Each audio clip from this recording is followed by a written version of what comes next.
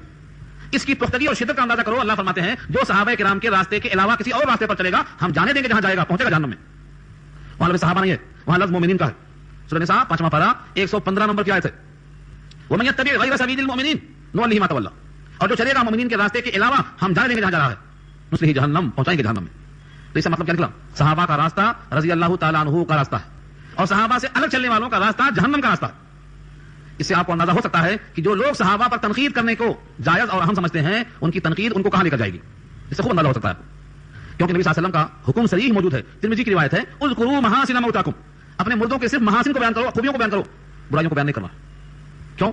جس مقام پر پہنچنا تھا پہنچ چکے ہیں, اب ان کی برائیاں کرنے سے ان کی تو نصیحت نہیں ہو سکتی, ان کی خرابیاں دور نہیں ہو سکتی, ان کی اصلاح نہیں ہو سکتی. ہاں صرف تحقیر ہو سکتی, تذلیل و توہین ہو سکتی ہے, اور آپ کا نام اعمال اس توقیر کی بنا پر خراب و سیاہ ہو سکتا ہے. اس لیے اچھائیاں بیان کرو, خرابیاں بیان مت کرو.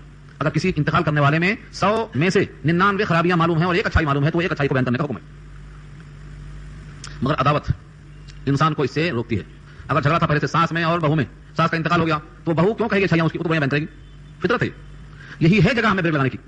ہم درس قرآن کریم میں شریک ہو کر سالہ سال سنتے آ رہے ہیں, ہم اپنے درس سے فائدہ کیسے اٹھائیں گے ایسا محاسبہ کر کے. ہمیں کرنا کیا ہے, ہم کر کیا رہے ہیں. جب تک محاسبہ نہ کریں گے ہم فائدے میں اضافہ نہیں ہوگا. ہم استفادہ کرتے ہیں تو ہم اپنا محاسبہ کریں کہ فائدہ ہمیں کیسے ہوگا. کسی بھی مر جانے والے کی برائی بیان نہیں کرنا چاہیے, کیونکہ وہ اپنے مقام تک پہنچ گیا. اب آپ دیکھو اپنا کیا ہونے والا ہے. یہ تو صحابہ ہیں جن کو خطاب مل چکا رضی اللہ کا, اللہ ان سے راضی ہو چکا. آپ اس مقام تک پہنچنے والے ہیں یا نہیں پہنچنے والے ہیں, اپنے خیر بناؤ. کیونکہ صحابہ کا مقام سب چاہتے ہیں مل جائے, لیکن وہ قربانیاں, وہ مشقت جھیلنے کو تیار کوئی نہیں. وہ فاقہ کشی اور وہ غربت اور وہ مشقت اور وہ مجاہدہ اور وہ قربانیاں کون تیار دینے کے واسطے.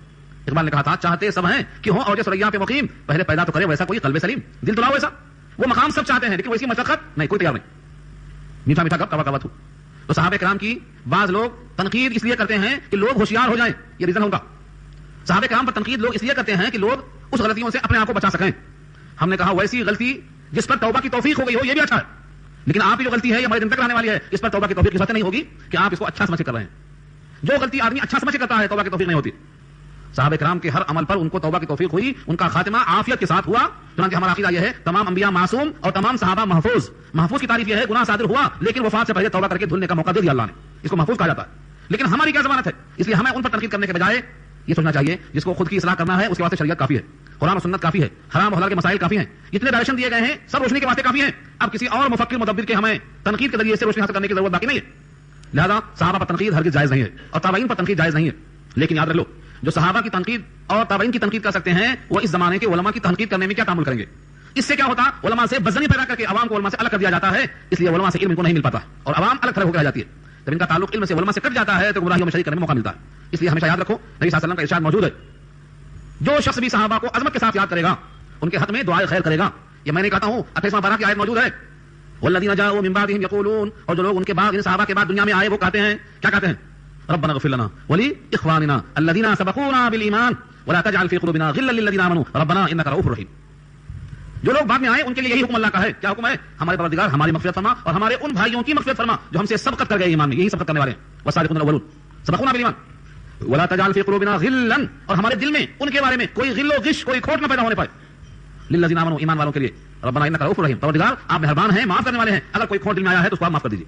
صحابہ سے قدورت دل میں رکھنا ایمان کی نفی کرتا ہے. چنانچہ نبی صلی اللہ علیہ وسلم نے بخاری میں بڑے اچھے ترازو رکھے, ترازو فرمایا انصار سے محبت ایمان کی علامت, انصار سے بغض نفاق کی علامت. اور فرمایا جو میرے بعد خلیفہ ہو میں اس کو وصیت کرتا ہوں کہ انصار کی تمام اچھائیوں کو قبول کرنا, ان کی خامیوں سے درگزر کرنا. وصیت کیا حضور صلی اللہ علیہ وسلم نے, بخاری کتاب الایمان کھول کر دیکھو. اور فرمایا جن کو ایمان کی حلاوت چاہیے, ایمان کی مٹھاس چاہیے, بغیر انصار کی محبت کے ان کو حاصل نہیں ہو سکتی. تو جب صحابہ کرام کے دل میں عظمت آئے گی تو تابعین کی عظمت آئے گی, علماء کی اور علم کی عظمت آئے گی. اور جب آپ کو حقارت وہی سے شروع ہو گئی, صحابہ ہی سے بدنی پیدا ہو گئی, تو آپ تابعین کو کیا سمجھیں گے, ائمہ کو علماء کو کیا جانیں گے. یہاں سے بدنی کا ماحول پیدا ہو جائے گا. اس لیے جس دل میں ادب ہوتا ہے, وقار و عظمت ہوتی ہے, وہی دل آباد ہوتا ہے. اس لیے کہا گیا ہے کہ آدمی پر اہم چیزوں میں سے ایک چیز یہ بھی ہے کہ اس کو اخلاق بڑے عمدہ ہوں. اخلاق کی ترازو یہی ہے. جب نام عمل تولا جائے گا, ایمان کے بعد سب سے زیادہ اہم چیز جو تولنے میں کارآمد ہوگی وہ آدمی کے عمدہ اخلاق ہوں گے. اور اخلاق کا ترازو یہی ہے, نبی صلی اللہ علیہ وسلم کو سب سے اعلیٰ اخلاق دیا اللہ نے, انک لعلی خلق عظیم. اور اخلاق کا تقاضا یہ ہے کہ کسی سے بدگمان نہیں ہونا بلا وجہ, کسی سے بدگمان نہیں ہونا. ان بعض الظن اسم, بعض گمان گناہ ہے. اللہ فرماتے ہیں جب بعض گمان گناہ ہے تو صحابہ سے اور تابعین سے بدنی اور بھی گناہ ہوتی ہے. تو یہ اس آیت کا تقاضا یہ ہے. دیکھیے صحابہ کرام کے بارے میں وضاحت اللہ کی طرف سے آ گئی, اور سبقت کرنے والے, پہل کرنے والے مہاجرین میں سے اور انصار میں سے والذین تبعوہم بإحسان، اور وہ لوگ جنہوں نے ان کی اتباع کیا احسان کے ساتھ، یعنی خلوص دل سے، رضی اللہ عنہ. تابعی آ گئے، یہ دونوں ان مہاجر و انصار کی جنہوں نے اتباع کیا وہ کون ہے؟ تابعی، صحابی اور تابعی دونوں سے، رضی اللہ ان سے راضی، عنہم ان سب سے، ورضوا عنہ اور وہ سب راضی ہو گئے اللہ سے. یہاں سے معلوم یہ ہوا صحابہ بھی اللہ سے راضی تھے اور تابعین بھی اللہ سے راضی تھے، ان دونوں پر رضامندی اللہ کی. اسی لیے کہا گیا ہے کہ صراط مستقیم کا تعین کیا گیا. پوچھا گیا اللہ کے نبی ما صراط المستقیم، قیل للنبی صلی اللہ علیہ وسلم ما صراط المستقیم، پوچھا گیا اللہ کے نبی صراط مستقیم کیا ہے؟ فرمایا ما انا علیہ واصحابی، جس پر میں ہوں اور میرے صحابہ. صراط مستقیم ہے کون سا راستہ ہے؟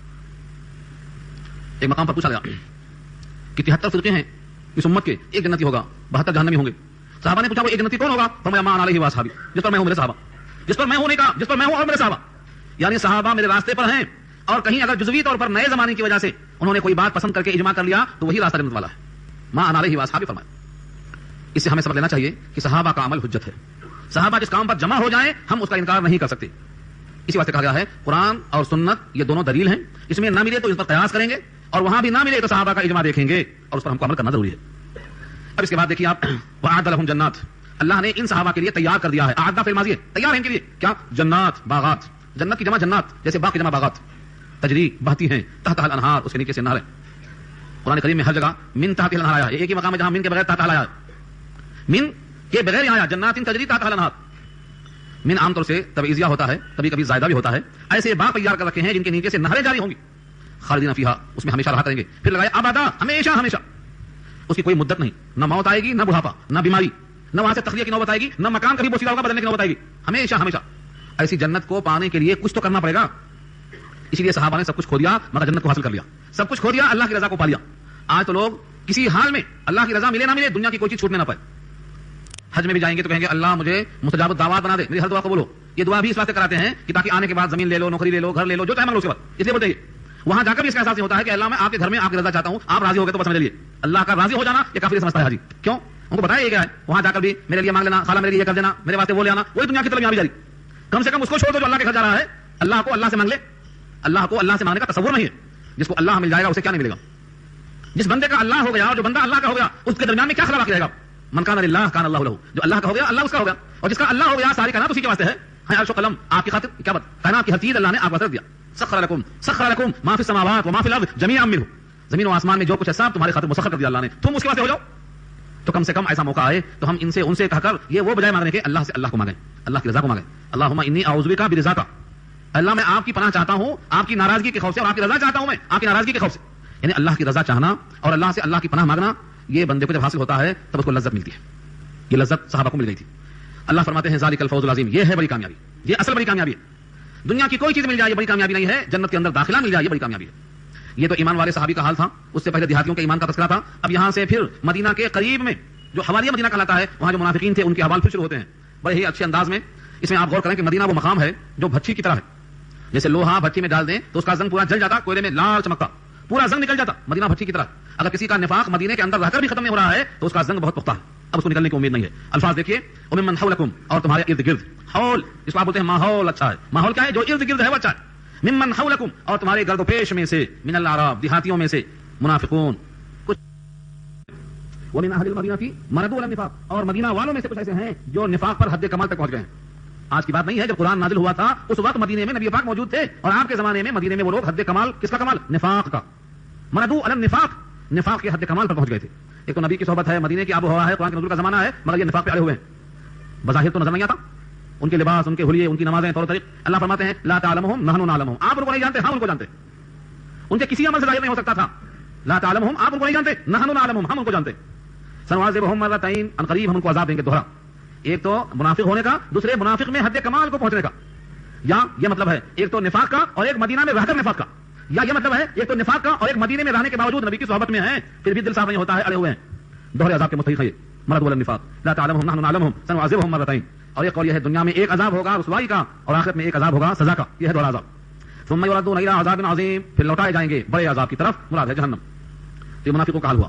اس کا مطلب کیا ہوا؟ منافقوں کا نفاق اس زمانے میں بھی اللہ فرماتے ہیں ہم ان کو پہچانتے ہیں، آپ نہیں. یعنی ظاہری طور پر سب برابر دکھائی دیتے ہیں کیونکہ نفاق کا تعلق قلب سے ہے اور وہ نظر نہیں آتا. اس کے برخلاف کچھ لوگ ایسے ہیں جو غزوہ تبوک میں نہیں گئے، انہوں نے نہ جانے کو برملا اعتراف کر لیا، ہاں ہم سے غلطی ہو گئی، ہم کو جانا چاہیے تھا لیکن ہم نہیں جا سکے.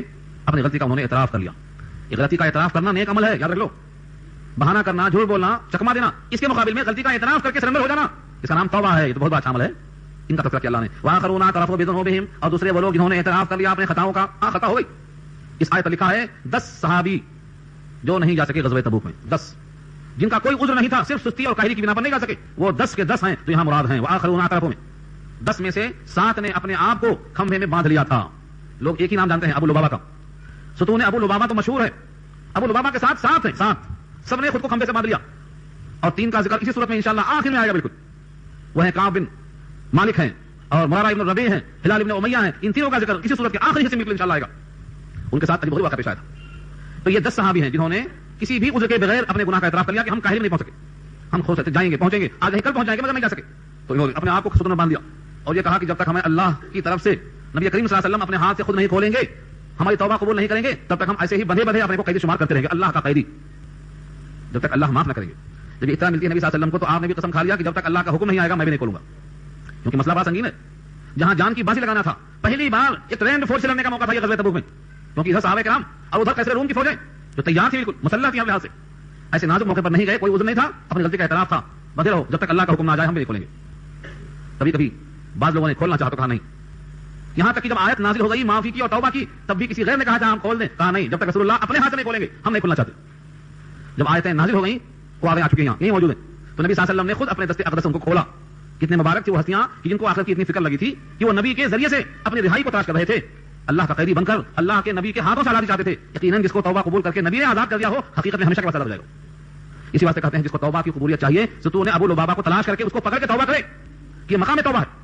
جیسے مقام عذاب پر رکنے کا حکم نہیں ہے, مقام عذاب پر عذاب کا اثر باقی رہتا ہے. اسی رکو میں انشاءاللہ یہ بات کروں گا میں جہاں مسجد زرار کا ذکر آئے گا. مسجد زرار کی جگہ آج بھی ویران پڑی ہے, آج بھی ویران پڑی ہو. تو جس عذاب کو جس مقام پر بھیجتا ہے رب کریم, اس جگہ پر لوگ ٹھہرنے کا حکم نہیں دیتے. اور لوگ کی جہاں بستی ہے وہاں فرماتے تھے تیل لے جاؤ کہیں تم پر نہ عذاب آ جائے. تو جس طرح مقام عذاب پر بھاگنے کا حکم ہے, اور جہاں توبہ قبول ہوئی ہے وہاں توبہ کے قبول ہونے کا امکان زیادہ ہے. اس واسطے کہتے ہیں وہ ستونوں کے نام ہیں, ستون ابو لبابہ, پکڑ کے دعا کرو. بقیہ 7 اور بھی ہیں, بلکہ ہمارا تو خیال یہ ہے مسجد نبوی کے اندر جتنے ستون ہیں سب کے سب مبارک ہیں, کیونکہ وہ مقام ہے جہاں صحابہ نے سجدہ کیا ہے, جہاں اللہ کے نبی نے صحابہ کرام کے دلوں کا امتحان پیش کیا اللہ کے سامنے, وہی مقام ہے. اللہ فرماتے ہیں خلطوا عملا صالحا واخر سیئا, خلط ملط کیا انہوں نے عمل صالح کو اور دوسرے برائیوں کو. سوال یہ ہے صحابہ کرام نے عمل صالح کیا کیا, اور دوسرے جو عمل غیر صالح تھے وہ کون سے تھے جس کو خلط ملط کیا ہے. خلطوا خلط ملط کیا انہوں نے, خلطوا اردو میں خلط ملط استعمال ہوتا ہے. صالحا عملا صالحا, عمل صالح کیا تھا, ایمان لانا, اب تک کے تمام غزوے میں شریک ہونا, جہاد کرنا, نمازیں پڑھنا, روزہ رکھنا, نبی سے محبت کرنا, سارے اچھے عمل. اور سجدہ سے مراد کون سا عمل ہے, غزوہ تبوک میں نہ جانا, کاہلی کے باوجود, سستی کے باوجود, اور بلا کسی وجہ کے نہ جانا, اور اس کا اعتراف کر لینا, یہ سب چیزیں شامل ہوگی. اللہ فرماتے ہیں اسأل اللہ ان یتوب علیہم, امید ہے کہ اللہ ان کو معاف کر دے. اسأل اللہ کیوں کہا, امام قرطبی لکھتے ہیں جہاں جہاں اللہ امید دلائیں وہ یقیناً کے معنی میں ہوتا ہے. اسأل اللہ, اللہ خود فرماتے ہیں امید ہے کہ اللہ یتوب علیہم, ان پر توبہ قبول فرمائے, ان پر توجہ فرمائے. ایک گرامر سیکھو عربی کا, توبہ کے بعد الی آئے تو توبہ کرنا, توبہ الی اللہ, توبوا الی اللہ, توبہ کرنا, اور توبہ علیہ آ جائے تو توبہ قبول کرنا. یہاں توبہ علیہ آ جائے, بہت امید ہے کہ اللہ ان کی توبہ قبول کر لے گا. ان اللہ غفور رحیم, بے شک اللہ مغفرت کرنے والے, رحم کرنے والے. یہ صحابہ چھوٹ گئے 10 کے 10 اس آیت کے بعد قیامت تک کے واسطے. جب بھی جو بھی مسلمان اب ہیں ان کا یہی موقف ہے, خلطوا عملا صالحا واخر سیئا. نمازیں جماعت سے پڑھتے بھی ہیں, قضا بھی کرتے ہیں, سچ بھی بولتے ہیں, جھوٹ بھی بولتے ہیں, تلاوت کرتے بھی ہیں, تلاوت نہیں بھی کرتے ہیں, کچھ آیتیں سمجھتے ہیں, کچھ آیتیں نہیں سمجھتے ہیں, کچھ نیک بھی کرتے ہیں, کچھ برے بھی کرتے ہیں, کچھ اسلامی اعمال کرتے ہیں, کچھ غیر اسلامی اعمال کرتے ہیں. جتنے مسلمان اب بچے ہیں قیامت تک کے واسطے وہ اسی میں شامل ہیں, جس میں خلطوا عملا صالحا, اور کس میں گناہوں کا اعتراف بھی تو کرتے ہیں. آپ روزانہ کیا کہتے ہیں, اللہم انی ظلمت نفسی, یہ کیا اعتراف نہیں ہے, اللہم انی ظلمت نفسی ظلما کثیرا, اے اللہ میں نے بہت ظلم کیا اپنی جان پر, ولا یغفر الذنوب الا انت, سوائے آپ کے کون معاف کر سکتا. یہ کیا ہے, اعتراف ہے گناہوں کا, وہ یہاں بھی ہے. تو گناہوں کا اعتراف کرنا اور عمل میں صالح اور غیر صالح کو خلط ملط کرنا, بیشتر مسلمان اسی کیٹیگری میں آتے ہیں. ان پر بھی اللہ سے امید ہے کہ اللہ ان کو معاف کریں گے, بس سچی توبہ کی ضرورت ہے, سچی توبہ ابو لبابہ کی طرح, جس اللہ نے کہا ہے توبۃ نصوحا, اسأل اللہ یتوب علیہم, امید ہے اللہ ان کو معاف کریں گے, اللہ غفور رحیم ہے. یہ صحابہ کرام کو توبہ کے بعد احساس ہوا کہ جس مال کے عیش میں ہمیں کاہلی آئی تھی اور ہم جنگ میں نہیں گئے, یہ مال کیوں رکھیں. توبہ کی تکمیل یہ ہوگی کہ سارا مال نبی کے حوالے کر دیں, چنانچہ یہ پورا مال لے کر حاضر ہو گئے. اسی مال کی وجہ سے ہم نہیں جا سکے غزوہ تبوک میں, کاہلی پیدا ہوئی تھی, یا اسباب عیش کیوں رکھنا, آئندہ غلطی نہ ہو پائے, پورے مال لے لو. آپ نے کہا نہیں, پورے مال لینے کا حکم نہیں ہے, توبہ آپ کی قبول ہو گئی. اللہ نے فرمایا ان کی توبہ کی تکمیل یہ ہے کہ جب یہ مال لائے ہیں, پورا مال تو مت لو, آدھا مال تو مت لو, ہاں 1/3 لیا جا سکتا ہے, تہائی مال لے لو, اور مال لینے کے بعد ان کے حق میں دعائے رحمت بھی کرو. آپ کی دعائے رحمت سے ان کے دل کو تسکین ہوتی ہے. اس کے بعد جب بھی کوئی صحابی آئے, اللہم صلی علی آل ابی اوفا فرمایا, اوفا ابو اوفا مال لے کے آئے تو کہا اللہم صلی علی آل ابی اوفا, ان پر رحمت فرما. ظاہر یہ ہے کہ نبی رحمت کی دعا کسی خاندان پر جب یہ ہو کہ اللہ اس پر رحمت فرما, تو اس کے لیے دل میں تسلی ہونا یقینی ہے. یہ حکم ہمیشہ کے واسطے ہے, جب بھی کوئی کسی کو, مدرسے کو یا مسجد کو یا کسی ادارے کو یا کسی تنظیم کو یا کسی کار خیر کو جب بھی کوئی مال پیش کرے تو ان پر لازم ہے کہ ان کے حق میں دعا کریں, اسی آیت کے ذریعے سے. آیت کے الفاظ دیکھیے، خذ من اموالہم، خذ لے لو، یہ خذ امر کا صیغہ ہے، صیغہ واحد ہے، براہ راست خطاب ہے اللہ کے نبی کی طرف، خذ آپ لے لو، من اموالہم ان کے مال میں سے، اگر یہ من نہ ہوتا تو ان کے اموال لے لو، نہیں، من اموالہم ان کے اموال میں سے، وہ کتنا ہے 1/3 ہے، اس کی تشریح دو وجہ سے، ایک تو لفظ من تبعیض کے واسطے آتا ہے، مال میں سے لے لو، پورا مال نہیں لینا ہے، اور دوسرے ایک صحابی تھے، انہوں نے کہا میرے تو کوئی ہے نہیں، ایک بچی ہے، میں چاہتا ہوں پورا مال خراب کر دوں، آپ نے کہا نہیں ورثہ کا رکھنا ہے، کہا ٹھیک ہے آدھا رکھنے کے بچی کے واسطے، کہا نہیں آدھا خراب نہیں کر سکتے آپ، کہا 1/3، کہا 1/3 بھی بہت ہوتا ہے لیکن پھر بھی آپ کر سکتے، تو آپ نے 2/3 رکھا بیٹی کے لیے اور 1/3 آپ نے اللہ کا قسم دے دیا، تو کسی بھی وارث کو ورثہ کے حصے کو ختم کرنے کا جواز نہیں ہے، ہاں 1/3 کی حد تک وصیت کر سکتا ہے، اسے زائد نہیں کر سکتا، وہ اگر کر بھی دیا تو نافذ نہیں ہوگی، اس طریقے سے حکم دیا، صدقۃ بطور صدقے کے، فرمایا توبہ تو قبول ہو گئی تھی، یہ صدقہ پھر کیسا ہے، فرمایا جب کوئی گناہ ہو جاتا ہے توبہ قبول ہو جاتی ہے، پھر بھی اس گناہ کی ظلمت کی چھاپ دل پہ رہ جاتی ہے، صدقہ دینے سے وہ چھاپ ہمیشہ سے ختم ہو جاتی ہے۔ جناب عائشہ رضی اللہ تعالیٰ عنہا کو جب یاد آتا کہ جنگ جمل میں وہ جنگ میں شریک تھی اور مسلمان دو طرف سے کٹ گئے، سووں میں انہوں نے قربانیاں پیش کی اور سینکڑوں اونٹ انہوں نے خیرات کیے، پھر بھی اتنا روتی تھی کہ ان کا دوپٹہ بھیگ جاتا تھا، یہ کیوں روتی تھی؟ یہ تاکہ اس گناہ کی ظلمت نہ ہونے پائے، تو جب کوئی آدمی سے غلطی ہو جائے کفارہ ادا کر دے، پھر بھی جب دل میں احساس ہو ندامت کا تو آنسو بہانے سے وہ ظلمت ختم ہو جاتی ہے، یہ ہے صدقہ۔ تو طاہرہم ان کو آپ پاک کر دیجئے، ان کا جب مال قبول کر لیں گے تو یہ مال کا قبول کر لینا، جس مال کی محبت میں اٹک گئے تھے وہ مال کی محبت دل سے نکل جائے گی اور دل کی تطہیر ہو جائے گی، وتزکیہم بہا اور ان کے ذریعے سے آپ ان کا تزکیہ کیجیے، ان کا مال بھی صاف وہ بھی صاف، وصلی علیہم اور ان پر رحمت کی دعا کیجیے، یہ ہے جملہ صلی سواد لام جو آپ پڑھتے ہیں اللہم صلی علی محمد، یہ وہی لفظ ہے صلی علیہم، آپ ان پر دعا رحمت کیجیے۔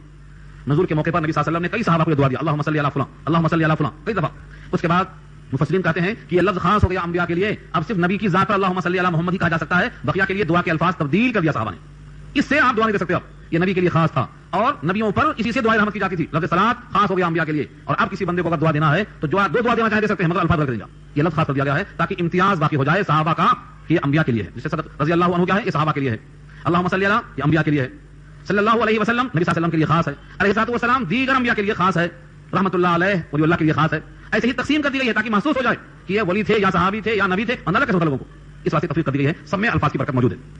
ان صلاتک سکن لہم بے شک آپ کا دعائے رحمت کر دینا سکون کا باعث ہے ان کے لیے، جب آپ ان کے حق میں دعا کرتے ہیں تو یقین ہوتا ہے کہ نبی کی دعا تو ہوتی نہیں، ہمارے حق میں نبی کی دعا خیر کا سبب بن جائے گی، ان کو تذکیر ہو جاتی ہے کہ نبی ہم سے راضی ہو گئے، راضی ہونے کی علامت ہے کہ ہم کو دعا دے رہے ہیں، واللہ سمیع علیم اور اللہ سننے والے جاننے والے ہیں۔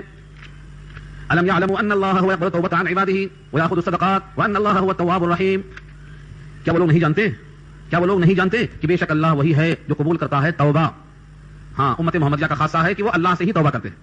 عیسائی کیا کرتے ہیں؟ عیسائی کا عقیدہ یہ ہے ان کے پوپ کے پاس جا کر گناہ کا اعتراف کر دو پوپ معاف کر دیتا، یہ آیت سے ان کی تردید ہو رہی ہے، کسی بھی بندے کو کسی کی توبہ قبول کرنے کا حق نہیں ہے، یہ صرف اللہ کا حق ہے۔ الم یعلموا کیا وہ نہیں جانتے ان اللہ کہ بے شک اللہ ہوا یقبل التوبہ وہی قبول کرتا ہے توبہ، کس سے؟ ان عبادہ اپنے بندوں سے، ویاخذ الصدقات اور قبول کرتا ہے صدقات کو، صدقات کس کے لیے قبول کرتا ہے؟ اللہ کو تو حاجت نہیں، صدقات کو قبول کرتا ہے تمہارے مال کی تطہیر کے لیے اور تمہارے قلب کا تزکیہ کرنے کے لیے۔ یہاں آیا اکثر لوگ سمجھتے ہیں کہ مال ہم دیتے ہیں غربا کے لیے، مال ہم دیتے ہیں فقیروں کے لیے، مسکینوں کے لیے، مسافروں کے لیے، محتاجوں کے لیے، تصور انتہائی کمزور ہے۔ اسی آیت پر لکھا ہے کہ آپ زکات دیتے ہیں اپنے قلب کی ظلمت کو دور کرنے کے لیے، یہ عبادت ہے، جیسے مال کی عبادت زکات ہے اور حج ہے، جسم کی عبادت روزہ اور نماز ہے، ایسے موقع پر آپ صدقہ جو دیتے ہیں یہ ظلمت کی تطہیر کرتا۔ چنانچہ جس زمانے میں صدقہ کھانا جائز نہیں تھا، صدقے کے قبول ہونے کی علامت کیا ہوتی تھی؟ آگ آسمان سے آتی اور اس کو کھا لیتی، صدقہ قبول ہو گیا، اور جس کا صدقہ آگ نے نہیں کھایا اس کا صدقہ مردود ہو گیا، اسے کوئی پوچھا نہیں تھا۔ یہ امت محمدیہ کا خاصہ ہے کہ مال غنیمت بھی حلال ہے اور صدقہ بھی حلال ہے، ورنہ سابقہ شریعتوں میں یہ کھانا جائز نہیں تھا۔ کیا سورہ مائدہ میں پڑھا آپ نے آدم کے دو بیٹے حابیل قابیل کا ذکر، وَاتْلُ عَلَيْهِمْ نَبَأَ بَنِي آدَمَ بِالْحَقِّ إِذْ قَرَّبَا قُرْبَانًا فَتُقُبِّلَ مِنْ أَحَدِهِمَا وَلَمْ يُتَقَبَّلْ مِنَ الْآخَرِ، ایک کی قبول ہو گئی ایک کی قبول نہیں ہوئی، یہ فیصلہ کیسا کر دیا آپ نے؟ کیسے فیصلہ کر دیا؟ آگ آئی ایک کی کھا گئی ایک کی چھوڑ گئی تو فیصلہ ہو گیا۔ اس زمانے میں فیصلہ ہو جاتا تھا کس کا صدقہ قبول ہوا کس کا قبول نہیں ہوا، یہ بھی اللہ کی رحمت ہے۔ اس دور میں اگر ایسا ہوتا تو کیا کہتے؟ ارے یہ تو بڑا منحوس ہے میاں، اس کی قربانی قبول نہیں ہوئی، اس کا حج قبول نہیں ہوا، اتنے تانے مارتے کہ وہ زندہ مر جاتا۔ اس امت کے ہر فرد کی رسوائی سے اللہ نے بچانے کا انتظام کر دیا کہ یہاں کسی کا فیصلہ نہیں کیا، یہ بھی امت پر ایک فضل ہے اللہ کا۔ یہ فضل تو یہ ہے رسوائی سے بچ گیا۔ کیا آپ کو معلوم ہے حابیل کو قابیل نے قتل کیوں کیا؟ اسی میں تو قتل کیا، میری قربانی قبول نہیں اس کی قبول ہو گئی، اور اوپر سے چکما دیتا ہے انما يتقبل الله من المتقين، متقی ہوتا تو تیری قبول ہوتی، متقی نہیں تھا قبول نہیں ہوئی، کہا اچھا اب تجھے قتل کر دوں گا، چھوڑوں گا نہیں، اب تجھے قتل کر دوں گا، لا ترنک، یہ غصہ کیوں آیا؟ اسی بنیاد پر آیا، تو ذریعہ ہتک بن جاتا تو ایک عزت جاتی اور دوسرے غربا کو کھانے کا موقع نہیں ملتا۔ یہ امت پر کتنا کرم ہے اللہ کا کہ ایک طرف غربا کا انتظام ہو گیا اور ایک طرف ان کا پردہ پوشی کا انتظام ہو گیا۔ تو زکات کیوں ہوتی؟ قلب کی تطہیر کے لیے، ظلمت کی چھاپ ختم کرنے کے لیے۔ اگر بفرض محال آگ کی طرح یہاں بھی آگ آتی اور کھا جاتی تو بھی ہمارے واسطے حکم وہی تھا۔ یہ تصور نکال دیں کہ ہم زکات صدقہ نکالتے ہیں غریبوں کے لیے، ہاں غریبوں کے مصرف پہ خرچ ہوتا ہے اور بات ہے ڈبل فائدہ، ورنہ حقیقت یہ ہے زکات کا صدقے کا نکالنا ہمارے قلب کی تطہیر تاکہ مال کی محبت کم ہو جائے، اللہ کی محبت غالب ہو جائے، اصل مقصد وہ ہے۔ یہاں وہی کہا گیا ہے تطہرہم بہا، تطہرہم وتزکیہم بہا، تمہارا تطہیر کرنا تمہارا تزکیہ کرنا مراد ہے۔ تو اللہ قبول فرماتا صدقات کو، وان اللہ هو التواب الرحیم، اور بے شک اللہ وہی توبہ قبول کرنے والے رحم کرنے والے ہیں۔ اس کے بعد دو آیتوں میں ایک اہم اور مضمون آ رہا ہے،